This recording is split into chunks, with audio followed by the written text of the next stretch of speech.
Di dunia ditemukan lebih dari 18 juta kasus COVID-19. Indonesia sendiri menduduki peringkat ke-16 negara dengan kasus terinfeksi tertinggi. Akan tetapi, jumlah tersebut akan terus bertambah setiap harinya. Bersama, mari kita berdamai dengan virus corona. Patuhi protokol kesehatan dengan cara melakukan 3S. Selalu menjaga jarak. Lalu memakai masker.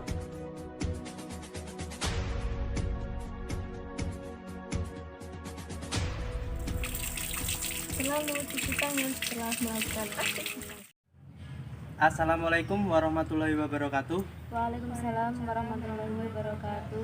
Di sini kita akan berdiskusi tentang pembelajaran daring pada masa pandemi COVID-19 ini, yang akan diterangkan oleh Mbak Kusnum.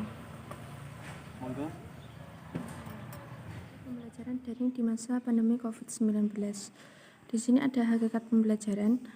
Hakikat pembelajaran merupakan proses perubahan tingkah laku menjadi lebih baik dengan pemberian bahan-bahan ajar yang telah disiapkan oleh pendidik kepada peserta didik sehingga nantinya menimbulkan rasa motivasi belajar dan menumbuhkan hal positif lainnya. Nah, pembelajaran itu sendiri adalah proses interaksi antara peserta didik dan pendidik serta sumber belajar dalam suatu lingkungan belajar. Nah, di sini ada pembelajaran daring. Pembelajaran daring merupakan sistem pembelajaran tanpa tatap muka secara langsung antara peserta didik dan pendidik yang dilakukan melalui online sehingga menggunakan jaringan internet. Dan di sini ada menurut ahli dalam Trisna Dewi dan Mulyani 2020, pembelajaran daring adalah penggunaan internet untuk melakukan akses materi belajar, untuk melakukan interaksi dengan materi, instruktur, dan pembelajar yang lain, untuk mendapatkan dukungan selama proses pembelajaran yang bertujuan agar memperoleh pengetahuan, menciptakan pemahaman, dan untuk berkembang dari pengalaman belajar. Di sini ada metode pembelajaran daring. Metode pembelajaran daring itu sendiri merupakan revolusi baru dalam penerapan di bidang pendidikan, di mana dalam proses pembelajaran terdapat interaksi yang dilakukan oleh para pendidik seperti guru dan dosen dalam memberikan bahan ajarnya. Nah, di sini juga ada jenis-jenis metode pembelajaran daring, ada dua, yaitu synchronous learning dan asynchronous atau collaborative learning. Kalau synchronous learning, ini pembelajaran daring jenis ini antara pembelajar dan pengajar terlibat dalam pembelajaran daring melalui streaming video dan suara pada waktu yang sama. Pengajar sebelumnya telah menyepakati untuk menentukan waktu pembelajaran. Pada pembelajaran daring jenis ini, pengajar dapat langsung melakukan interaksi dengan para pembelajar dan menjawab langsung pertanyaan yang diajukan oleh pembelajar. Nah, dua, ada asynchronous atau collaborative learning. Dalam pembelajaran daring jenis ini, pembelajar bisa berpartisipasi aktif pada waktu yang mereka tentukan sendiri. Ini berarti bahwa pengajar tidak dapat menanggapi langsung pertanyaan dari pembelajar. Nah, implementasi kurikulum pendidikan dalam manajemen pembelajaran daring. John Dewey dalam Haji 2011 halaman 25 memaparkan siswa belajar dengan baik apabila mereka secara aktif dapat mengonstruksikan dirinya dalam pemahaman mereka tentang apa yang dipelajari, sehingga peserta didik dapat unggul dalam penyusunan pengetahuan yang dimilikinya dan mampu bersaing di antara individu lainnya dalam proses mendapatkan keunggulan pemahaman pelajaran yang mereka dapat. Jadi di sini ada tips agar pembelajaran daring ini dapat dilaksanakan secara efektif. Nah, satu, di sini adanya teknologi, dua, karakteristik pengajar atau pendidik, tiga, karakteristik siswa atau peserta didik. Di sini juga ada hasil survei yang menunjukkan, yaitu gambar 1, diagram survei kecocokan pembelajaran daring dalam jenjang pendidikan.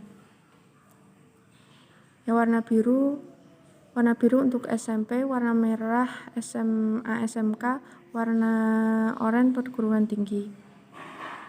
Nah, di gambar 2 ini diagram survei ketepatan metode pembelajaran daring. Presentasinya bisa dilihat. Oke, kelebihan dan kekurangan metode pembelajaran daring. Ini berdasarkan hasil survei, kelebihannya ialah mudah mengetahui info dan mengakses materi atau bahan ajar yang diberi guru. Pengumpulan penugasan yang simpel dan tepat waktu yang sudah tertera bisa dilakukan dimanapun dan kapanpun, mengurangi pengeluaran, lebih praktis karena memakai aplikasi yang mudah digunakan, mudah dalam menyampaikan pertanyaan, pendapat, dan lainnya selama pembelajaran. Pendidik dan peserta didik belajar menggunakan teknologi, kemudahan pendidik dalam memberikan dan menyampaikan bahan ajar. Jadi di sini juga ada kekurangannya menurut hasil survei, yaitu membutuhkan jaringan internet yang stabil, kesulitan jaringan memengaruhi konsentrasi peserta didik, ketidaktergantungan tempat dan waktu, kekurangan dalam masing-masing aplikasi belajar.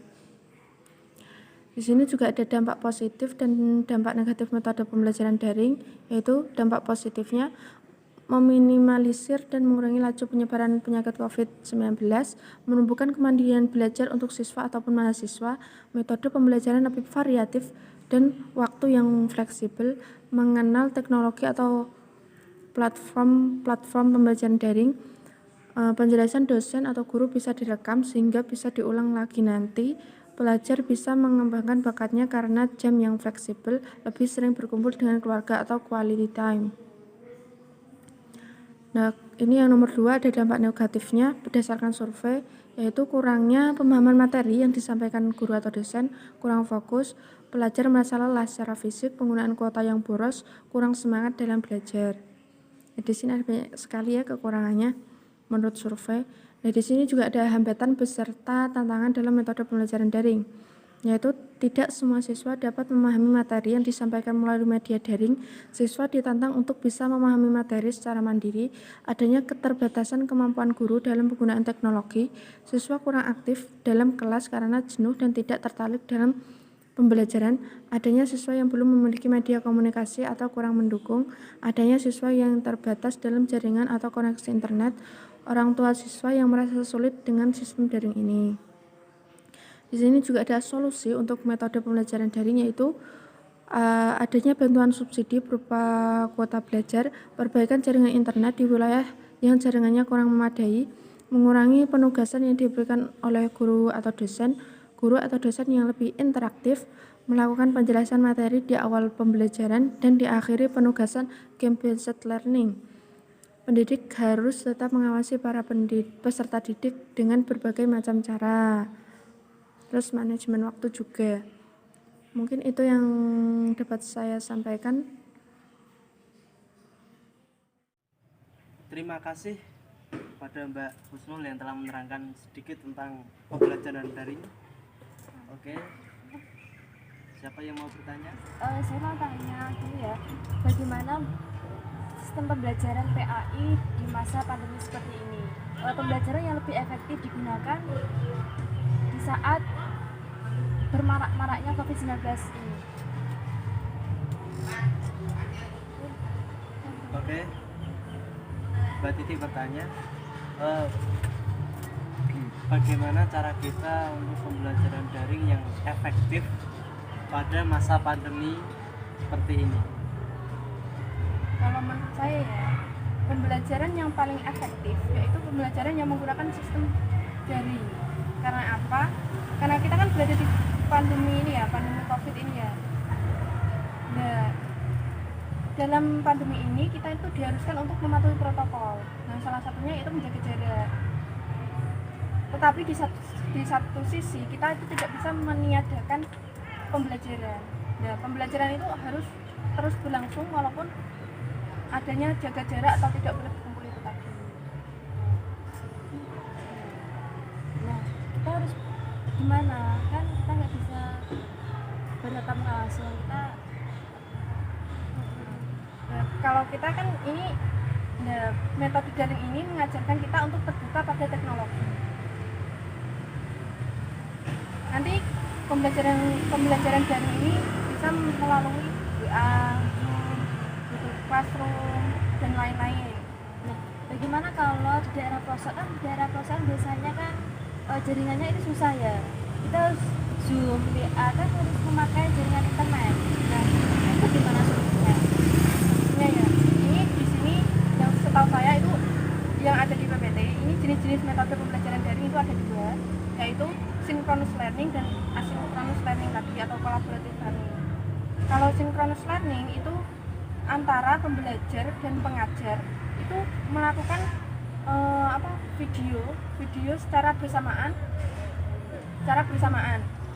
Jadi satu waktu tapi di tempat yang berbeda begitu. Contohnya seperti menggunakan Zoom dan lain-lain itu.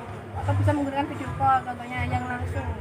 Nah, kalau yang tadi yang di pelosok tadi, kita itu bisa menggunakan yang sistem metode yang kedua yaitu asynchronous atau collaborative learning tadi. Yaitu kan kita terkendala tentang apa? Jaringan. Ya, jaringannya. Tidak ada sinyal apa dan sebagainya itu kita bisa menggunakan bisa menunggu jaringan, maksudnya menunggu jaringan yang lebih baik. Maksudnya gimana menunggu jaringan yang lebih baik? Maksudnya gini, kalau kan kita biasanya ada yang pembelajaran yang pengajar itu memberikan tugas kepada pembelajar, itu tapi tidak secara langsung.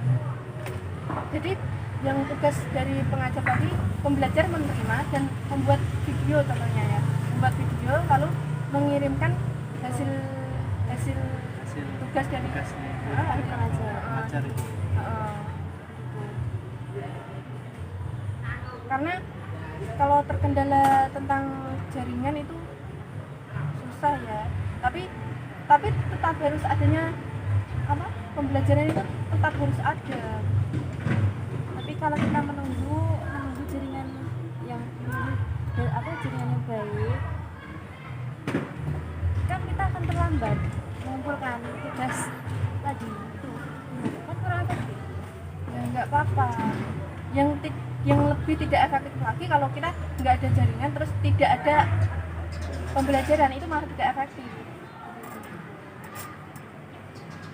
Nah, nanti pembelajarannya ya contoh untuk pembelajaran PAI-nya ya itu menggunakan PPT. Jadi di Zoom itu kita menggunakan PPT.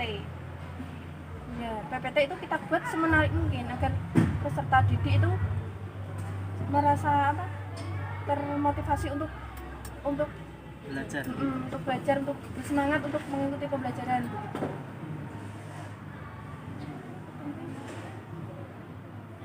Oke, terima kasih jawaban dari Mbak Husnul.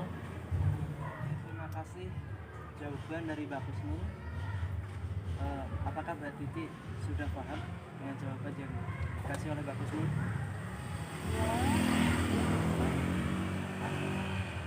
Oke, sekian dari kami. Mohon maaf jika saya selaku moderator ada tutur kata yang salah. Saya akhiri. Assalamualaikum warahmatullahi wabarakatuh. Waalaikumsalam.